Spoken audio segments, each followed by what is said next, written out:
class is now in session. I am Professor Hockey, and today we're discussing whatever that was between the Avalanche and the Sharks, in which the Sharks have lost 4-0. And normally I'd say the game between these two teams, but a hockey game actually requires two teams playing against each other. And while the Avalanche were there, I don't think the Sharks were. They may have sent in a few beer league players potentially to play in their spots, because it seems as though maybe the Sharks' flight was delayed and so they'll be here for tomorrow's game. But unfortunately, this is the one that counts on the standings, and as such, those beer leaguers ended up losing this one 4-0. It was basically just a beating, and with how the game started off, it was a sign with which how the game would end up going. Just in the first minute, it would be Valeri Nichushkin putting the Avalanche up 1-0. As the first period would go on, the Sharks would get basically nothing generated. The Avalanche would get a ton of great chances, and it would be eventually Makar who would add to the Avalanche lead just in the last couple of seconds of the first period to make it 2-0. In the second period, the Sharks continuously not doing anything, as the Avalanche would just add to their lead further. Ryan Graves would get one, and then Matt Calvert shorthanded to make it 4-0. In the third period, at least the bleeding stopped, as the Avalanche could not get the fifth goal, but the Sharks, again, doing absolutely nothing, and they get shut out for the second time this season. And there have been some bad games this year. That disappointing loss to the Washington Capitals a few weeks back, that bad loss 2-0 to the Detroit Red Wings. There was a loss previously a couple months ago to the Boston Bruins, but this is certainly up there for the worst loss of the season. At least when it comes to the game against the Red Wings, while the offense was just completely uninspired in that game, the goaltending held up well and the defense was decent against the worst team in the league. But here tonight, I have zero good things to say about the offense, zero good things to say about the defense, and very little good things to say about the goaltending. And I was coming up to this last week prior to the All-Star break, these 3 games against the Coyotes, against the Avalanche, against the Canucks, and thinking, if the Sharks can win 2 of these 3 games, or even all 3 of them, the Sharks can make that run in the final stretch of the season to make it to the playoffs. But now, having dropped these first 2, I don't necessarily have all that much faith for the game against the Canucks, although maybe after this stinker, they'll show up big for that last game before the All-Star break. But even so, it's going to be such a tough record to put up to even give the Sharks a chance to make the playoffs that I said the other day they had a foot in the door. Now it seems as though they have almost both feet out of the door.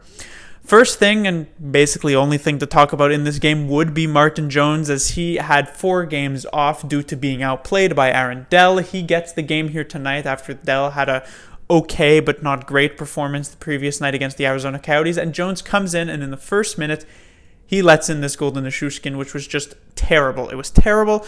It was clearly not good enough. Not that, this play is an easy play to set up, but with Nichushkin just trying to jam it through the pads, Jones needs to have this, especially in the first period of the first minute, especially since you've been the starting goaltender on this team for 4 years and now are in the midst of getting usurped by your backup Aaron Dell. You come out and let in a goal like this. It's just mostly unacceptable. Jones actually plays the rest of the first period, or at least the next 19 minutes of the first period, very well. He makes a couple of huge saves for the Sharks, but then this one by Mikhail Makar, another one that, while not as bad as Nichushkin's, probably also shouldn't go in, and the Sharks are down 2-0 come second period. I think this Graves shot does deflect in, so he doesn't have much of a chance. And then the Calvert one was a beautiful move by Matt Calvert. So while I do believe Jones is likely one of the furthest players to blame for the result of this game against the Avalanche, it was still not a very impressive performance when you take into account how it started out. And when it comes to this game coming up against the Canucks, I would not be surprised. And in fact, I would be pretty disappointed to see Dell not get the start there. And next, I will talk about, I'm not really sure. At this point, when it comes to these really bad games, I'd point to a couple of players who I thought maybe just stood out as being very bad, or sometimes, and most of the time, at least this season, considering it hasn't been going all so well, I've pointed to a couple of players who actually had positive games. Meyer looked good, Carlson looked good. Here tonight, I don't think, maybe there were a couple of standout bad players, and maybe there were a couple of players who were okay, but honestly, no one deserves any praise for this game like this. It was just a complete and utter failure from every single player here on the Sharks. I do not know why Tim Heed was brought in as the 7th defenseman over Antti Suomela. Obviously, this would have not made a difference in the grand scheme of things, but I'm really wondering why. Maybe just to give Tim Heed a game, but at this point in the year, when you're in this final stretch, I don't know why you don't just try and go with the most most optimal lineup, which Suomela seems to be a part of. So I'm not entirely sure of the coaching decision there.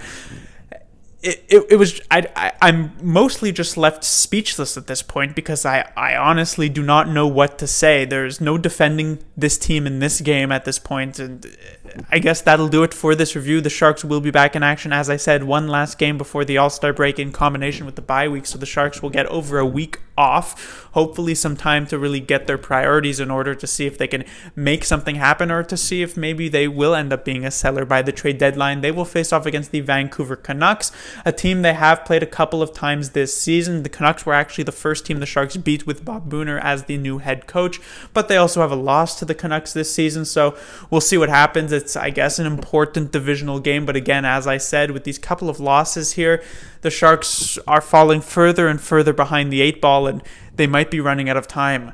Class dismissed.